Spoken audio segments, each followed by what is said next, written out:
Hi sir. Hi అండి. Sir, west Bengal elections గడిచిపోయి already BJP గెలిచిందని కూడా తెలిసింది. కానీ మమతా బెనర్జీ గారు మాత్రం నేను సీటు దిగనని చెప్తున్నాను. మీరేం చెప్తారు? దిగపోతే తోసేస్తారు. కానీ ఇప్పుడు భారతదేశంలో చాలా అడ్డంకిగా సంఖలో సెక్రటరీలా తయారైనటువంటి పశ్చిమ బెంగాల్ ముఖ్యమంత్రి మమతా బెనర్జీ గారు ఓడిపోవడం చాలా సంతోషమైన వార్త. ఎందుకు వార్త అంటున్నానంటే అక్కడ జరుగుతున్నటువంటి పరిణామాలు ఎన్నో విధాలుగా అక్కడ ఉన్నటువంటి ప్రజలను ఇబ్బంది పెడుతూ, హిందువులను ఇబ్బంది పెడుతూ కర్కశంగా ప్రవర్తించినటువంటి వ్యక్తి, ఈ దుర్మార్గంగా మారినటువంటి వ్యక్తి మమతా బెనర్జీ. ఆమె కోరల నుంచి, ఆమె కబంధ హస్తాల నుంచి రాష్ట్రాన్ని ఈవేళ బీజేపీ గెలుచుకోవడం చాలా చారిత్రాత్మక విషయంగా చెప్పుకోవచ్చు. ఎందుకంటే ఆమె చేసిన అన్యాయం అంతా ఇంత కాదు.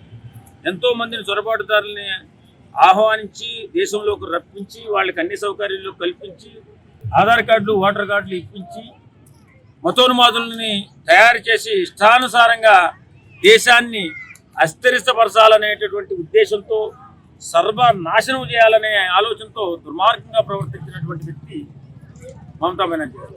అలాంటి దుర్మార్గురాలు ఈవేళ మట్టి కరిచి ముందుకు వెళ్ళిపోతున్నా ఇంకా నేను పరిపాలన చేస్తానంటే ఎవరు ఊరుకుంటారు? దొక్కి నారు తీసేస్తారు. ఇప్పుడు ఆల్రెడీ బీజేపీ గెలిచింది. అక్కడ ఆనందంలో ప్రజలు ఏమంటున్నారంటే బీజేపీ మాకు ఏవైనా అవకాశాలు కానీ ఏమి ఇవ్వాల్సిన అవసరం లేదు, మాకు ఫ్రీడమ్ ఇచ్చింది, అది చాలా అంటున్నారు. అది ఎంతవరకు? నిజమే కదా. జైలు నుంచి బయటకు వచ్చినట్టు, స్వతంత్ర పోరాటం నుండి స్వతంత్రం సంపాదించినట్టు ఫీల్ అవుతున్నారు బెంగాల్ ప్రజలు. నిజంగా అంత కర్కశంగా ఉండేది అక్కడ ప్రభుత్వం. చాలా మందిని ఇబ్బంది పెట్టారు. అందులో హిందూ అంటే మరీ ఘోరంగా, హిందూ పేరు చెప్తేనే ఘోరాతి ఘోరంగా చిత్రహింసలు పెట్టేవారు ఆ ప్రభుత్వంలో అధికారులు కూడా. కాబట్టి ఒక్కసారిగా తిరగబడినటువంటి హిందూ జనం పూర్తిగా సర్వనాశనం చేశారు మమతా బెనర్జీ ప్రభుత్వాన్ని. నిజమే అది. ఈ కబంధ హస్తాల్లోంచి, ఆమె రాక్షస కబంధ హస్తాల్లోంచి బయటపడ్డారు. వీళ్ళు స్వేచ్ఛా వాయువులు పీల్చుకుంటున్నారు. చాలా సంతోషంగా ఉంది. చక్కటి పరిపాలన అందించడానికి ముందుకెళ్తుంది బీజేపీ ప్రభుత్వం.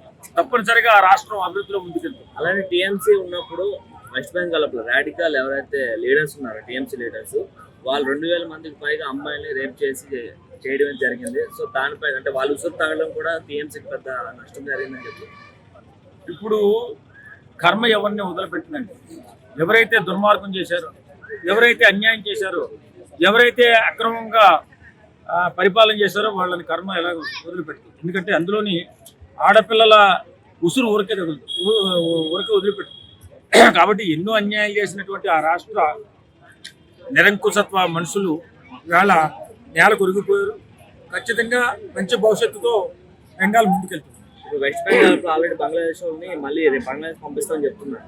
కానీ వాళ్ళు బంగ్లాదేశ్ వెళ్ళకుండా ఇప్పుడు పోయి హైదరాబాద్ కానీ ఇలాంటి వేరే స్టేట్లకి అయితే వస్తున్నారు. ఎందుకంటే ఆల్రెడీ హైదరాబాద్ చాలా మంది అయితే రాడికల్స్ బ్యాగ్లు కొత్త కొత్త ముఖాలు అయితే కనిపిస్తున్నాయి ఇక్కడ బస్ స్టాప్లో, బస్సుల్లో కానీ లేదంటే మధ్యాహ్నం దగ్గర కానీ. దానికి ఏం చెప్తారు? ఖచ్చితంగా వీళ్ళని గుర్తించి తప్పనిసరిగా వాళ్ళ దేశం పంపించాలి. ఎందుకంటే బీజేపీ ప్రభుత్వం గెలిచిన తర్వాత అన్ని రాష్ట్రాల్లో కూడా చెల్లాచెదురుగా వెళ్ళిపోయి ముస్లిం ఏరియాలు ఎక్కడైతే ఉన్నాయో అక్కడ తలదాచుకుంటున్నారని చెప్పి వింటున్నాం. ఏదేమైనా ఇక్కడ ఉన్నటువంటి ముస్లిమ్స్కి ఒక విన్నపం, అయ్యా ఈవేళ మన దేశం ఎంతో అభివృద్ధిలో ముందుకెళ్తుంది. ఎక్కడా కూడా ఎలాంటి మతకలహాలు లేకుండా అద్భుతంగా ముందుకెళ్తుంది. ఇలాంటి వారిని ప్రోత్సహించకండి, వారికి ఆశ్రమం కల్పించకండి. ఎవరైతే ఇతర దేశాల నుంచి, బంగ్లాదేశ్ నుంచి వచ్చినటువంటి వాళ్ళు ఉన్నారో వాళ్ళని ఖచ్చితంగా వారి దేశాలకు పంపించడానికి అవకాశం కల్పించండి. మీరు ఆశ్రమం కల్పించి మీరు ముద్దాయిలుగా మారకండి అని చెప్పి కోరుకుంటున్నాం. ఖచ్చితంగా బెంగాల్ ప్రజలు స్వేచ్ఛావాయువులు పీల్చుకుంటున్నారు. ఇక అంతా మంచి జరుగుతుంది. Thank you.